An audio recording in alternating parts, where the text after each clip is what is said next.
Right, Ethan, you want to get started? Sure. Hey, Courtney, just another week. Y'all get some games at home. Just where do you feel like the team is at coming off this past weekend, heading into a slate with, a lot of really quality teams coming into town? Yeah, I think our team's in a good spot. We haven't seen them yet since the weekend, so we'll really know where we're at when we get into our training session today.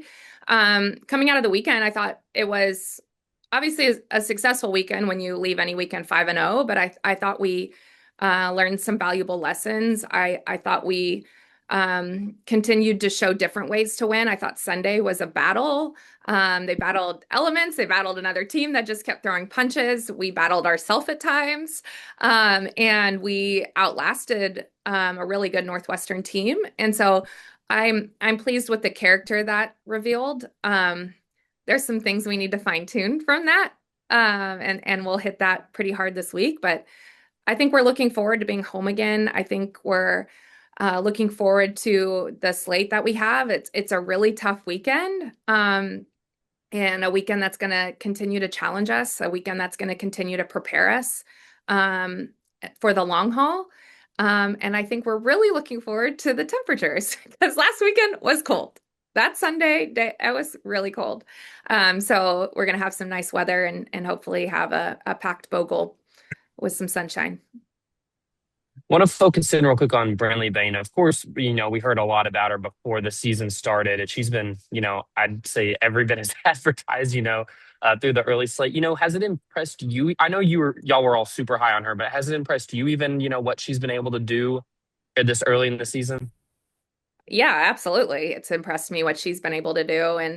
And you have to say it impressed you too, because no matter what I said and what I tell media, I think that uh for her to perform and for her to be as productive um as she is, I think that's going to open a lot of people's eyes like, oh dang, I mean, I know Coach Deifel said something about that, but like this is really special. And you can't not look at what she's doing right now and see that she's a really special player. And so as much as I expected from her, I would say maybe she's surpassing that even in this short amount of time. And I had really high expectations for her, but she's playing at such a high level, and um, it's not a surprise. I mean, everything I said before about her, like she works so hard. She's so intentional about what she does.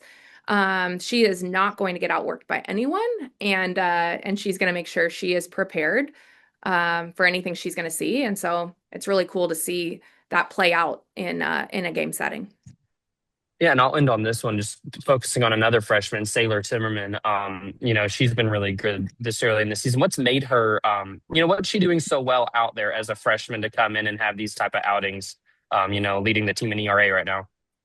Well, I think for her, she just trusts her stuff. I mean, she has elite stuff, so I think that's the starting point of it is like her stuff's really good. And then I think that she has a lot of confidence in that. And then when you have the defense that we have behind you, it only fuels your confidence even more. And you have an offense that's producing a lot of runs. And so there's just so much freedom that each area is getting to play with. And that's really huge for a freshman pitcher that, is figuring out this level and navigating that. So I think it's a combination of a lot of things. I think number one, though, she has elite stuff and she has a lot of confidence. Thank you. Mhm. Kyle? Hey, good morning, Courtney. You talked about just the craziness of last week. I mean, you had a little bit of everything. You had run rules, you had the close matchup on Sunday, you had cold, you had a little league home run. But the second straight weekend, speaking of defense, like you just alluded to, the second straight one that you didn't have an error committed, as I guess the first weekend was the last time that happened. So now it's not anything new. Razorback softball and elite defense, but now you're top two in the country. And again, of all the craziness, especially on Sunday, not a single error committed. Yeah, I think we have the best defense in the country. So it's what we've come to expect. We don't expect perfection by any means, but we play a high level of defense, and um, we have tremendous defenders. So I think it still surprises me, I guess, to go through a weekend like that with all the elements. And and not have any. And I do think that there's still some plays we could have made, like there's, but I think it's a really good combination right now of our pitchers taking care of business and our defense just handling the ball really well. And they're really feeding off each other really nicely right now. You talked a lot about how hard Carly Davison's been working throughout the offseason to come back from that injury. And what she's doing right now, to me, just looking back from her freshman year at Utah, I know she's been with DJ longer than, any player on the team dating back to their time at Utah. So her hitting has improved. But, even though she's known as a defensive second baseman, she had some struggles early in her career. But you just look at each year, you see the development. And I think that that's like something perfect you use in recruiting and those type of things. So I know y'all have preached about developing players or your whole staff has. So just talk about what she had a breakout weekend and has really had a great start to her senior year. Yeah, I mean, I would put our development up against anybody in the country. We have some stats that we can send you later. Could, if you want some reading materials. But yeah, I think that KD, it is really great to see what she's doing right now, considering her journey, considering being out this fall. Like she had an off-season surgery, and so just being out this fall and observing and growing when you can't be on the field, and then when it's time to go and you get the release of just going. Like this break, when she got the release to go full, she didn't take a day off. And then even still, like starting the year, and she still felt like in January and starting the year, she still felt like she had some catching up to do because she missed the fall, and you miss a lot of that game experience, and you miss a lot of that live at bat experience to where you're getting to like really work through what you're training. And just for her to stay the course too, of like just having a really good perspective. I think that's something that you can always gain from being out. And I think she really gained that this fall is the perspective of the highs and lows of the game, and just letting the game come back to her, and just knowing that her prep was enough. I so much of it is mindset. And so, yeah, she's a tremendous defensive player that considers herself a really big offensive player. And a lot of that is what she's doing right now too. Yeah.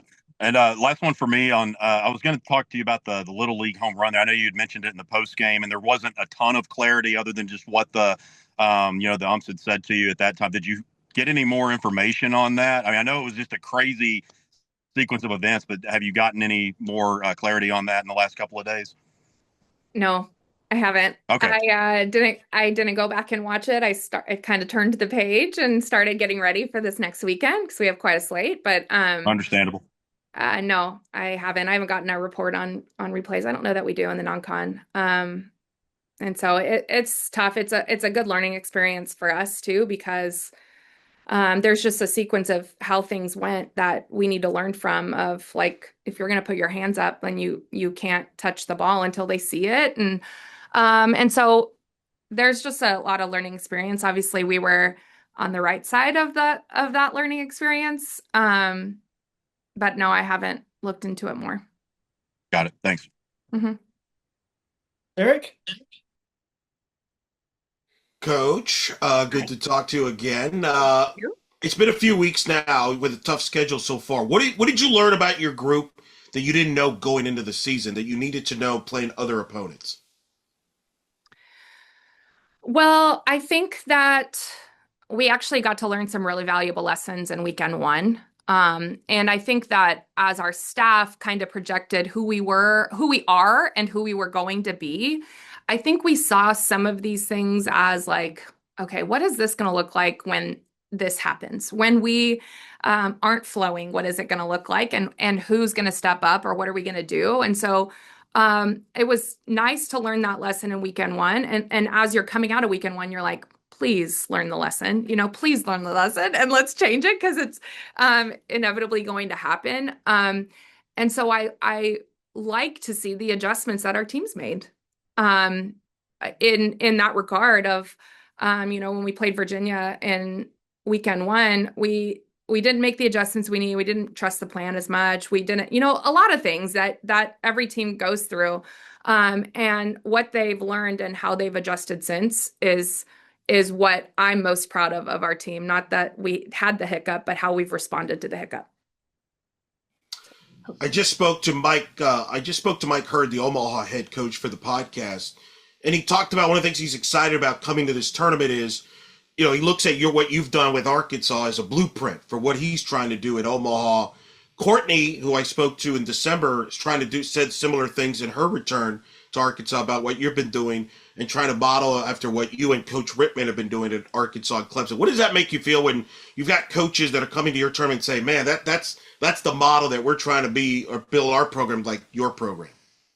Well, it's really nice to hear. I have a combination of like emotion and chills. Because I think when you coach and you're building something that you really believe in, and you're so in it, you don't necessarily look at anything other than like, how are we going to be better? What do we need to do? And so when you have people that aren't necessarily in your network taking notice and mentioning it as a blueprint, it's incredibly flattering. It's incredibly flattering, and it's a huge compliment. And so I have chills and emotion. And ask me another question, please. Thanks. All right, this will be a little more stressful. You usually play a tough home tournament before SEC play, so this is nothing new. But yet, this is the marquee tournament in the sport this weekend. When you look at the resume, Omaha ranked number 1 in the D1 softball poll up until this week. You got Charlotte in the top 10 in the D1 softball mid-major poll. Boise State just beat Stanford. They're ranked in the poll. Kansas is playing good ball. It goes on and on here, Coach. Just talk about this field. When you look at Matt Mike, are you kind of sarcastic, like thanks, or are you like, what's it like? No. Right. But talk about this field. This is a stacked field. It is a stacked field, and it is a field that is going to challenge us. It's a field that's going to prepare us. It's a field that is going to build our resume. And I think that I say it again when I'm looking at this weekend looming now that I shift my focus to it, but I said it early when he was like, oh, here's our tournaments. I was like, oh, wow, that's a doozy. Thanks. Okay. And then you see these teams doing what we thought they were going to do. And you see, their systems and who they have back. And, Omaha, we played Omaha 2 years ago, and you could just tell that they're built to be successful, and it's only, built off of that since. And so you're looking at what these teams are doing, and we know it's going to be a challenge. So yeah, do I look at Matt and say that a lot? I say it a lot, but when he kind of put the schedule together, it was like, okay, all right, this is what we need. This is what we need. We need challenges. We need to learn lessons. We need to prepare ourselves for the long haul. And this is going to be a huge challenge this weekend. Kyle?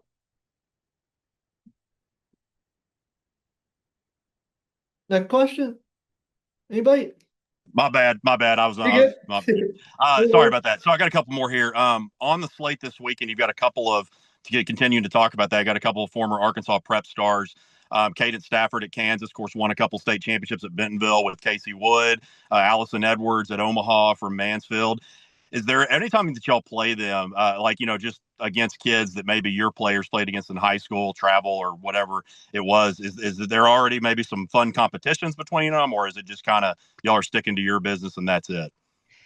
Well, we stick to our business for the most part. I think in our game prep, it's always there's always another layer of conversation but in an informative way. None of us ever we just want to take care of business and focus on us, but it's always nice.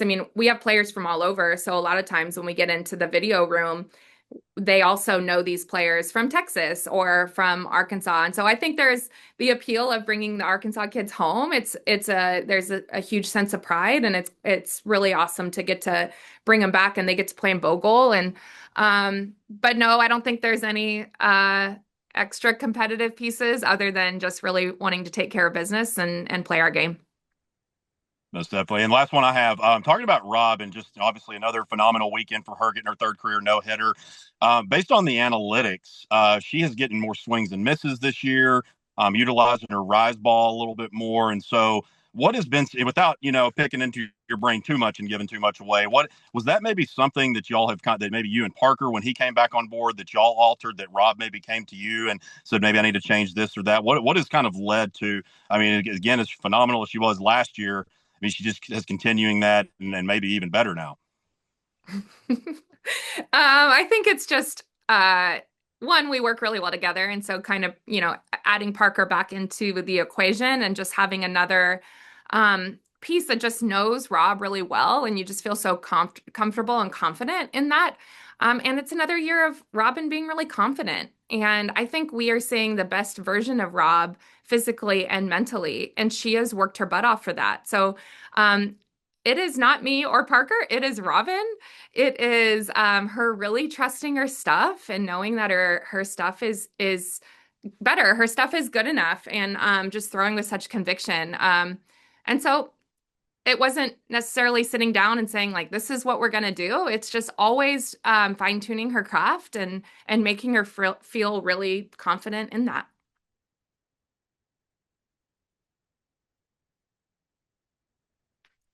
Dudley? Hey, sorry, I was having some technology gremlins. Riho has done a wonderful job coming back and obviously had a big hit the other day. Just talk about how much fun it is to see her playing healthy.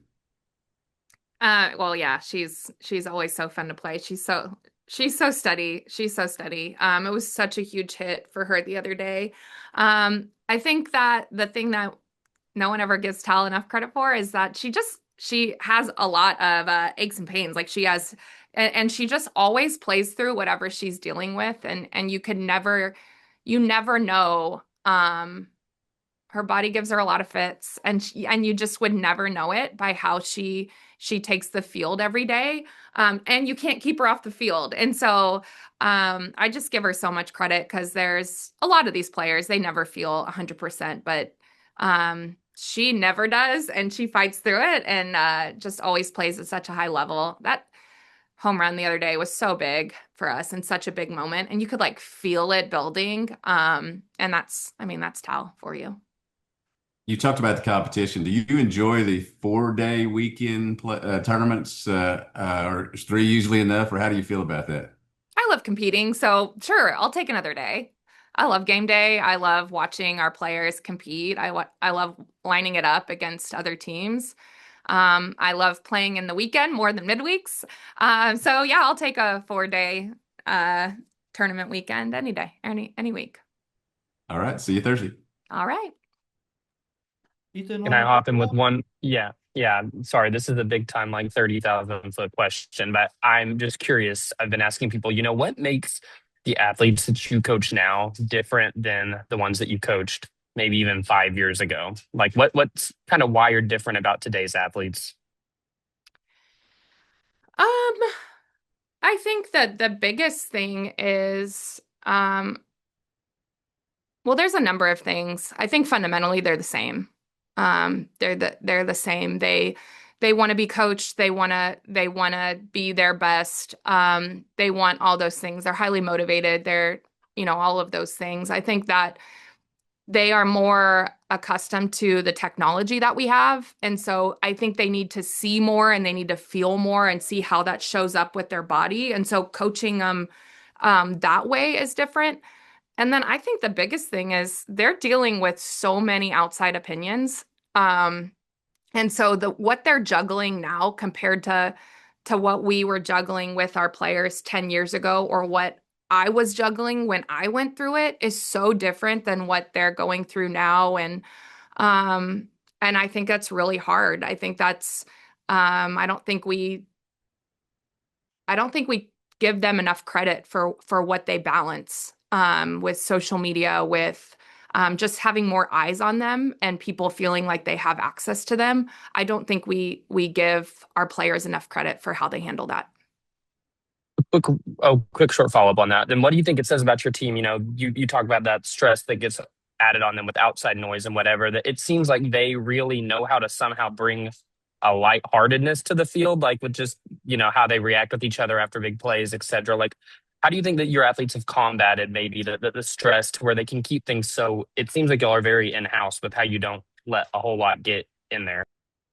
Well, we do, but we're not perfect, and no one is. And it's tough. Like if I could, I would say let's turn it all off for the season. Like, let's turn off social media. Sometimes we have to turn off parents opinions or like there are so many contributing factors. I think that our players specifically do a really good job of leaning into each other and celebrating each other. And knowing that they're in it together. I think that that's the big thing is of wanting to be their best for their team, but also knowing their team has their back, and they're going through the same battles, although it might look a little different. And so I think it's just continuing to be a safe space for everyone and being supportive of each other through the good and the bad.